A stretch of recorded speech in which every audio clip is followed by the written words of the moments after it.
Okay, so last second round preview, guys. Lakers Rockets, Bron and AD versus Russ and Harden. Tall ball versus small ball. Let's get into it, man. And this is the series that everyone was pretty much waiting for. Everyone was just really anticipating this series, and we're finally getting it. It's going to be a really entertaining series first and foremost. And either way this goes, man, the slander gods on Twitter will be going at it, that's for sure. But let's get into it. So obviously we got to start with the Rockets small ball, man. Where do we begin? How did the Lakers defend the Rockets small ball?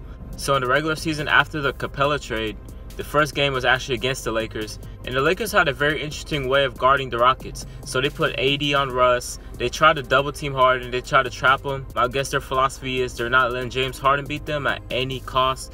So first and foremost, Russ is going to be the biggest key in this series for the Rockets, I believe. Now, I'm not sure if they'll put AD on Russ because in that game, Russ scored 41. He absolutely had his way. He was knocking out his mid-range jumpers, which we'll get into in a minute. If Davis is on Russ, I am expecting AD to drop a little bit and force Russ to shoot the mid-range shot. And Russ hitting the mid-range shot in this series is going to be absolutely paramount for the Rockets. They need those mid-range shots for Russ to be falling down at a consistent rate. And if he's knocking out his mid-range shots, I mean, that's going to open up the floodgates, you know? That means Davis or whoever's guarding Russ has to step up a little bit, got to respect the mid-range, and that, you know, that opens up the court for the other guys to be shooters. If AD's not on Russ, I'll see KCP being on Russ and Danny Green being on Harden, just because obviously Russ is more explosive than Harden, and you want to have a quicker guy like KCP rather than Danny Green, you know? And I think Danny Green's more of a technical defender, which bodes well with guarding James Harden. And it sounds weird to say, but that Game 7 James Harden just had against OKC, what was he, like 4-17?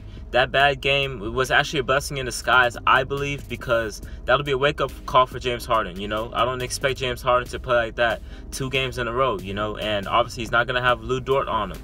And it's just going to come down to Daniel House hitting shots. It's going to come down to PJ Tucker hitting shots. It's going to come down to Rocco hitting shots. PJ Tucker and Eric Gordon have been really struggling lately, especially Eric Gordon from 3. He's been driving very, very well and very, very frequently in the Thunder series. And I expect him to continue that, especially when his 3 ball's not falling.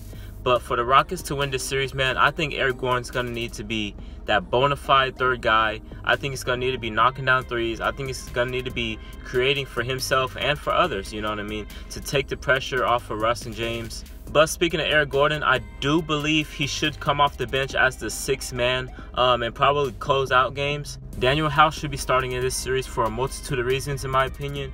Bringing Eric Gordon off the bench obviously beefs up the bench scoring a little bit. We're very thin. We don't really play a lot of guys, like 8 guys we play. Rivers has been lackluster. Jeff Green has cooled down since the first couple games versus OKC. And Ben McLemore's pretty much out of the lineup. So bringing Eric Gordon off the bench and starting Daniel House offensively makes more sense. So Eric Gordon can bring that scoring punch off the bench.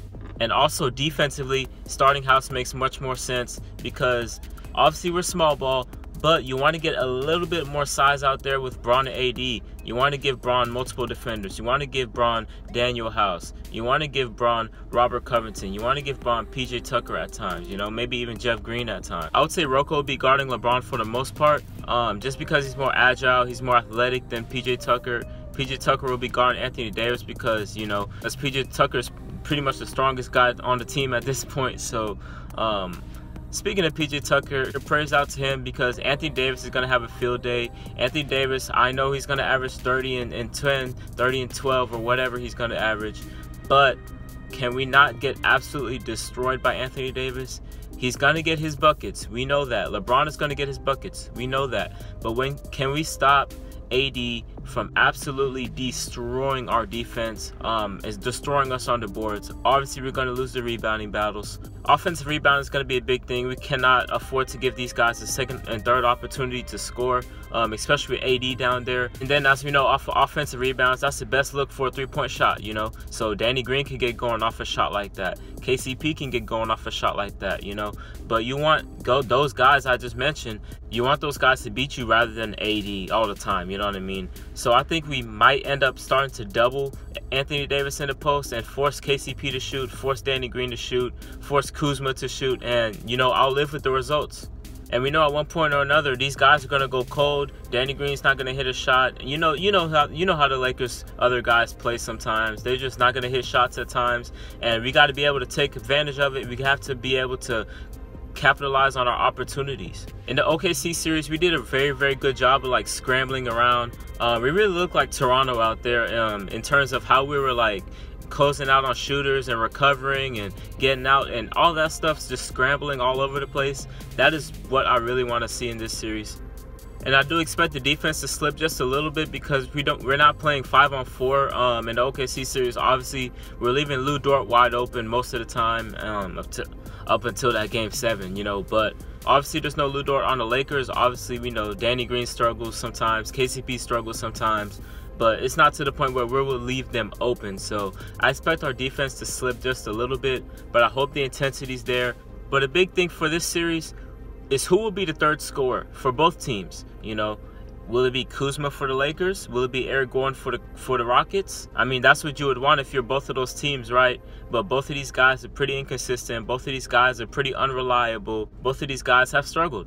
I think the Rockets really do have a chance if Kuzma ends up struggling for the Lakers and Eric Gordon actually steps up for the Rockets to be that third guy, like the guy he was a couple years ago. Can we get that Eric Gordon back, please, for this series? Just please for this series. So for the Lakers, who is going to be that third guy? But with that being said, the X factors of this series is the third scorer, like I just mentioned. Will Eric Gordon step up? Will Kyle Kuzma step up to help their respective stars? Russ hitting the mid-range shot on a regular basis. Russ hitting the mid-range shot on a regular basis will just open up the floor for Houston. And the Lakers will give Russ this shot all day long until he hits it with consistency. And offensive rebounding will be the last big X factor here. Can we not get absolutely destroyed on the boards? Yes, we will most likely lose the rebounding battle in every single game, you know what I mean? Probably by double digits in all those games. But can we not get absolutely destroyed to the point where it's just sabotaging everything we're trying to do on the offensive end, you know? And one last thing is, will the Lakers go small ball at some point in this series? I know they'll end up going to 80 at the 5. JaVale McGee doesn't really play too many minutes outside the really opening minutes of the first and third quarters. So we'll see a lot of AD at the 5, which means obviously he's going to be out on the perimeter. But with that being said, I will go with Lakers in 6 games, man.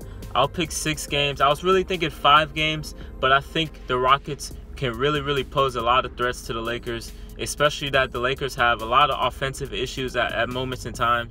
The only way I can see the Rockets pulling this series out is if Russ is playing absolutely phenomenal like he has been, since he did since the Capella trade pretty much, and if James Harden played how he played in the beginning of the season. It seems like Russ and Harden, they're a great duo obviously, but it seems like when one of them has a great game, the other one has a kind of subpar game to their standards, and vice versa. But with that being said, man, this is Jimmy from Just the Facts, and I'm signing out. Peace.